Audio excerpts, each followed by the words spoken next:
نستعين والصلاة والسلام على أشرف الأنبياء والمرسلين نبينا محمد وعلى آله وصحبه أجمعين أما بعد. قال الله تبارك وتعالى في القرآن المجيد والفرقان الحميد: أم حسبتم أن تدخلوا الجنة ولما يأتكم مثل الذين خلوا من قبلكم مستهم البأساء والضراء وزلزلوا حتى يقول الرسول والذين آمنوا معه متى نصر الله ألا إن نصر الله قریب. برادران اسلام، خواتین اسلام، اللہ رب العالمین کا بے انتہا فضل و احسان ہے جس کی توفیق اور اس کی سعادت سے ہم نے 11 روزے مکمل کیے. الحمدللہ 12ویں تراویح کو ہم نے بجماعت ادا کیا. دعا کریں اللہ تعالیٰ میرے اور آپ کے روزوں کو قبول فرمائے، میرے اور آپ کے قیام کو اللہ تعالیٰ قبول فرمائے. ہم نے جتنی بھی عبادتیں کی ہیں اللہ تعالیٰ اسے قبول فرمائے. سامعین اکرام، کل کے درس میں مختلف باتوں کے تعلق سے بتایا گیا تھا. آج انشاءاللہ کتنے ایسے لوگ ہیں جو الحمدللہ اللہ رب العالمین کو راضی کرنے کے خاطر ان گرمی کے ایام میں روزہ رکھ رہے ہیں. حالانکہ شدت تپش بہت زیادہ ہے، باوجود اس کے کہ اپنے کام کاج کو بھی انسان کر رہا ہے اور اللہ کو راضی کرنے کی بھی کوشش کر رہا ہے. بعض وجہیں ایسی ہیں، یہ اسلام ہے، اللہ تعالیٰ کا فرمان ہے. اسلام کے جتنے بھی پیروکار ہیں، اسلام پر چلنے والے جتنے بھی لوگ ہیں، اسلام پر جو بھی کاربند ہے انہیں تکالیف پہنچیں گی، مصیبتیں پہنچیں گی. ان تمام تکالیف اور مصیبتوں کو برداشت کرنا ہوگا. یہ اللہ رب العالمین کا فیصلہ ہے. کتنے ایسے لوگ ہیں جو شدت تپش گرمی کے ڈر سے روزہ نہیں رکھتے. کتنے ایسے لوگ ہیں کام بہت زیادہ ہو جاتا ہے، دکان بند کرنا پڑتا ہے.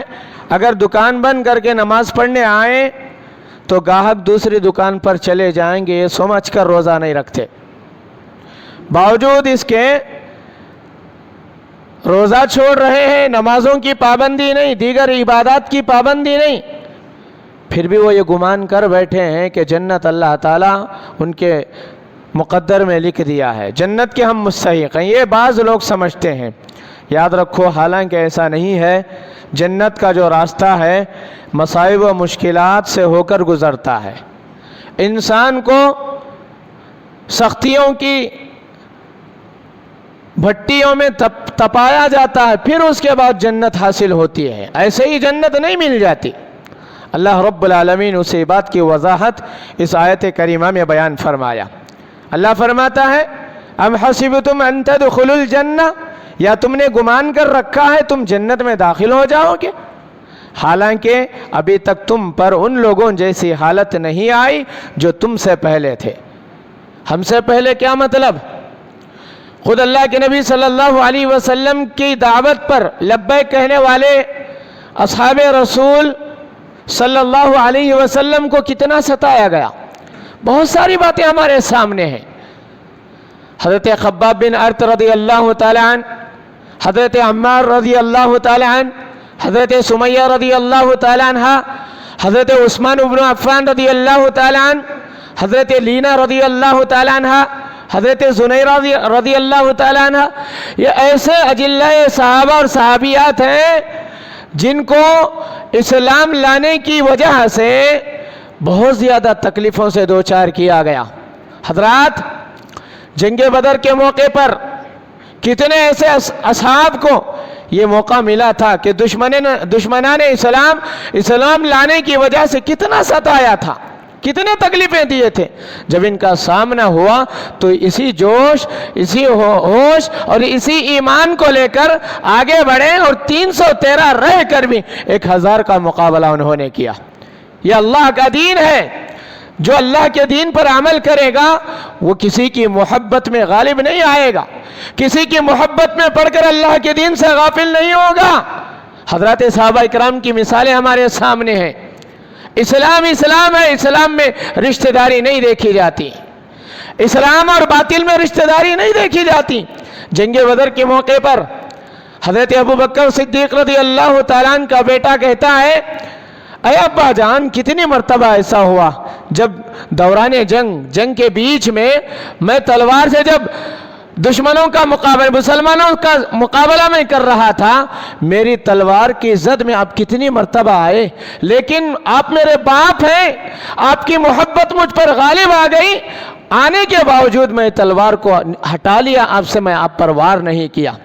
حضرت ابوبکر صدیق رضی اللہ تعالیٰ عنہ کے بیٹے ابھی مسلمان نہیں، جنگ بدر کے بعد واقعہ بیان کر رہے ہیں۔ حضرت ابوبکر صدیق رضی اللہ تعالیٰ عنہ کے پاس حضرت ابوبکر صدیق رضی اللہ تعالیٰ عنہ بیٹے کے اس بات کو سننے کے بعد کہنے لگے کہ اے میرے بیٹے سن لے، میں تمہاری تلوار کی زد میں آیا، تم نے مجھے چھوڑ دیا، شفقت پدری میں، باپ کی فرقت، باپ کی محبت میں تم نے مجھے چھوڑ دیا، لیکن یاد رکھو اگر وہی تم میری تلوار کے نیچے آتے، اللہ کی قسم میں تمہارے دھڑ سے گردن کو الگ کر دیتا۔ کیوں؟ اللہ رب العالمین نے حق اور باطل کی لڑائی، جو اسلام کی پہلی لڑائی، دشمن تھے تم اللہ کے اور اللہ کے نبی صلی اللہ علیہ وسلم کے دشمن تھے، اسلام کے تم دشمن تھے، اسی لیے اگر تم میری تلوار کی زد میں آتے، اللہ کی قسم میں تمہارے گردن کو اڑا دیتا۔ تو یاد رکھو یہاں پر کسی کا مفاد نہیں دیکھا جائے گا، اسلام ہے، اسلام پر عمل کیا جائے گا، اور اسلام پر عمل کرنے کے بعد بہت ساری مصیبتوں سے مجھے اور آپ کو آزمایا جائے گا، بہت ساری تکالیف آئیں گی، ان تمام تکالیف اور مصیبتوں کو برداشت کرنا ہوگا، تبھی ہم جنت کے وارث بنیں گے، تبھی ہم جنت کے مستحق بنیں گے، جیسا کہ اللہ رب العالمین کہتا ہے۔ اللہ تعالیٰ جو یہاں پر کہا اس کا ایک پس منظر ہے، پیارے نبی صلی اللہ علیہ وسلم کے پاس ایک صحابی حضرت خباب بن ارت رضی اللہ تعالیٰ عنہ جیسے ہی مسلمان ہوئے، اللہ اکبر، حضرت خباب بن ارت رضی اللہ تعالیٰ عنہ مسلمان ہوئے تو دشمنوں نے بہت زیادہ انہیں ستایا، بہت زیادہ تکلیفیں دی۔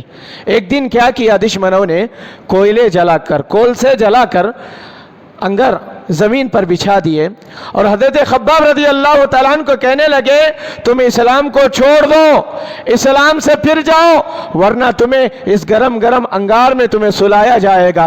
حضرت خباب بن ارت رضی اللہ تعالیٰ عنہ اسلام کو چھوڑنے سے انکار کر دیا، میں ہرگز اسلام کو نہیں چھوڑ سکتا، یہ جو محبت اللہ کی، یہ جو محبت نبی کی، یہ جو محبت دین اسلام کی، اللہ رب العالمین نے اس کی محبت کو ہمارے دل میں پیوست کر دیا، لہذا اس کی محبت ہمارے دلوں سے نہیں نکلے گی، چاہے تم میری جان لے لو۔ اس کے بعد دشمنان اسلام ان کو انگار پر سلا دیا، حضرت خباب بن ارت رضی اللہ تعالیٰ عنہ کو انگار پر سلا دیا اور اوپر سے بڑے بڑے پتھر ان کے چھاتی پر رکھ دیے تاکہ حضرت خباب کی تکلیف دینے میں کوئی کسر باقی نہ رہے، اور حضرت خباب یہ انگار سے ڈر کر نہ اٹھ جائے یہ سمجھ کر بڑے بڑے چٹان ان کے چھاتی پر رکھ دیا۔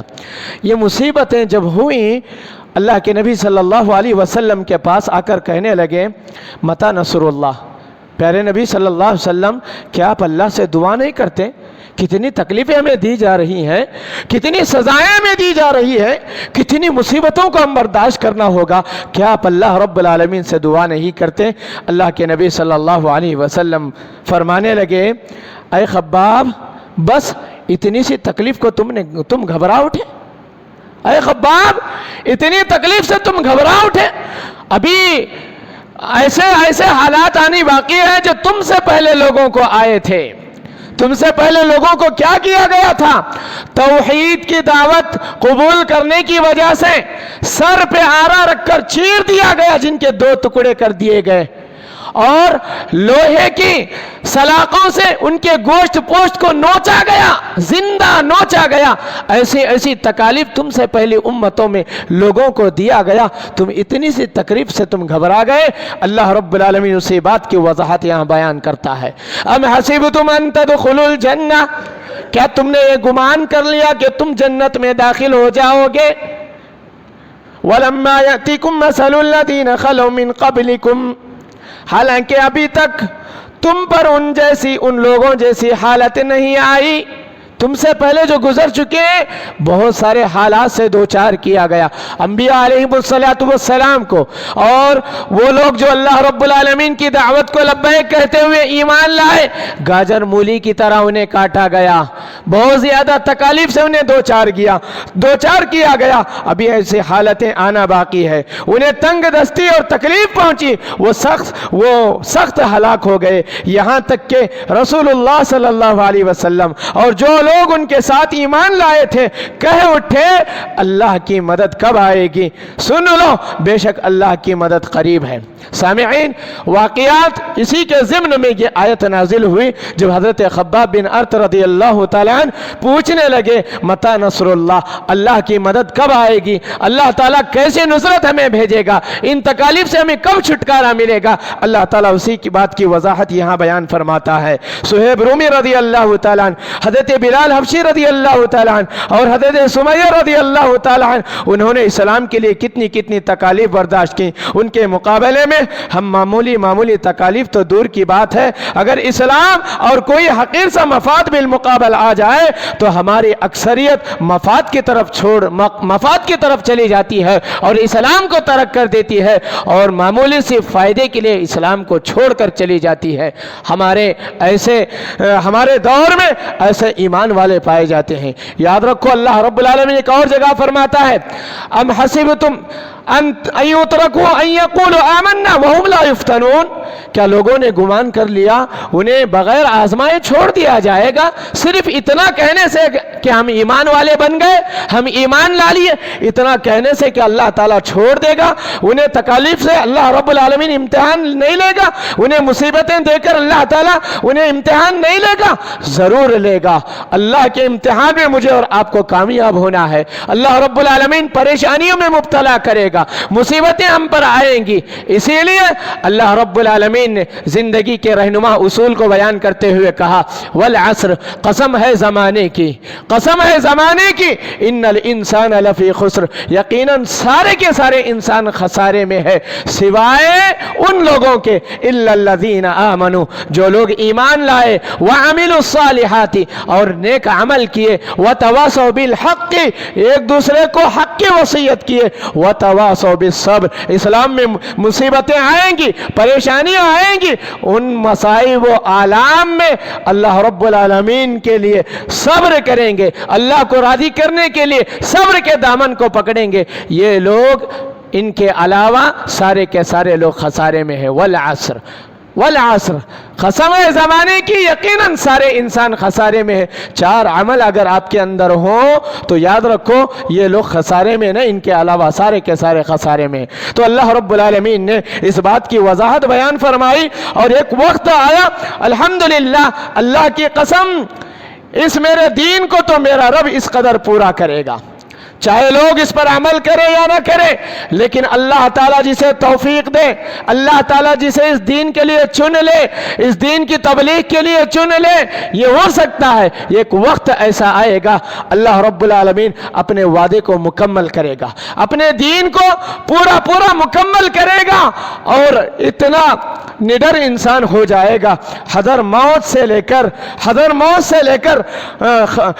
सनआ से लेकर हदर मौत तक बिला खौफ कतिर, बिला डरे, बिला खौफ अकेला तने तन्हा सफर करेगा और अल्लाह के अलावा उसके दिल में किसी का डर नहीं होगा। ये वक्त आएगा अल्लाह अपने दीन को इस तरह गालिब करके रहेगा।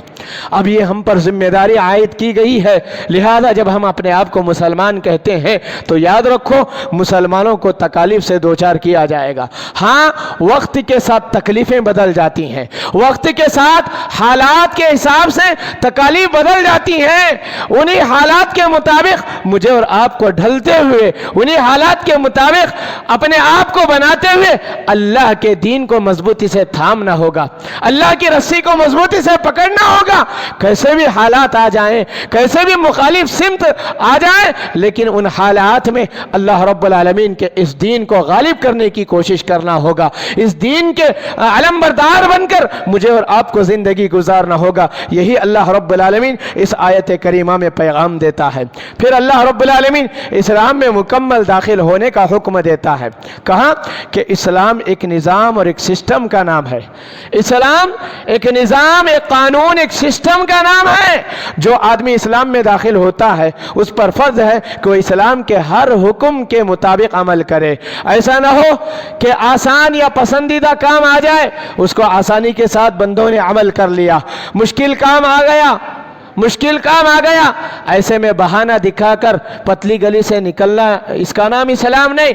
बल्कि मुसीबतें आए, आसान आए, चाहे मुझे उस अमल को करना पसंद हो या ना पसंद, अल्लाह का हुक्म है, अल्लाह के लिए करना है, अल्लाह के पास अजर को हासिल करने की उम्मीद से करना है. यही इस्लाम है. अगर ये ना हो तो ये मुसलमानी नहीं है, ये मुनाफकत है और नफ्स परस्ती है. अल्लाह ने कहा या अय्युहल्लज़ीना आमनु दुखुलू फिस्सिल्मि काफ़ा, ईमान वालों जब इस्लाम में आ रहे हो मुकम्मल इस्लाम में दाखिल हो जाओ. वला तत्तबिउ खुतुवाति शैतान, शैतान की इत्तिबा न करो, शैतान के कदमों के पीछे मत चलो, यकीनन वो तुम्हारा खुल्लम खुल्ला दुश्मन है. फिर उसके बाद अल्लाह रब्बुल आलमीन ने मुसलमानों के लिए ये नसीहत की, ये पैगाम दिया कि याद रखो जब तुम्हें शैतान के आजमाइशों में शैतान इधर उधर से आपको बहकाने के लिए आएगा, उन मुसीबतों से पार होना है. फिर काफिरों की मुसीबतों से तुम्हें पार होना है, अल्लाह की आजमाइश में खरे उतरना है.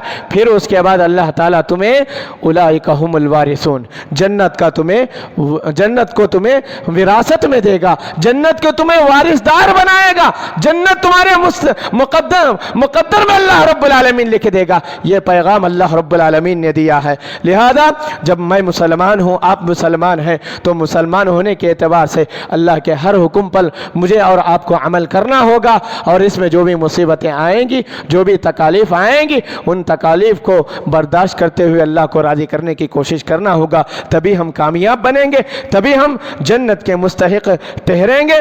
वरना याद रखो हम जैसे मुसलमान हैं, अल्लाह रब्बुल आलमीन कहता है बग़ैर आज़माए मैं जन्नत तुम्हें नहीं दूंगा, बग़ैर आज़माए तुम्हारा ईमान कामिल ईमान नहीं कहलाएगा, बग़ैर आज़माए तुम नजात नहीं पाओगे, बग़ैर आज़माए तुम्हें फौजो फलाह से दो चार नहीं किया जाएगा. इसलिए ज़रूरत इस बात की है कि अल्लाह रब्बुल आलमीन के हर हुक्म पर अमल करते हुए अल्लाह को राज़ी करने की कोशिश करे और जन्नत के मुस्तहिक अपने आप को बनाना है. तो याद रखो जुल्म और सितम की चक्कियों में मुझे और आपको पीसा जाएगा. लिहाजा इन पैगामात पर अमल करते हुए ज़िंदगी को गुजारा जाए. फिर उसके बाद अल्लाह रब्बुल आलमीन ने निकाह और शादी के लिए जो शराइत बयान किए गए इस्लाम में, उन शराइत का जिक्र अल्लाह रब्बुल आलमीन ने किया है. और उसके बाद औरतों के मसाइल पे भी अल्लाह रब्बुल आलमीन ने जिक्र किया है. वो तमाम बातें इंशाअल्लाह अगले दुरूस में आएंगी. जब तक के लिए मैं अल्लाह रब्बुल आलमीन से दुआ करता हूँ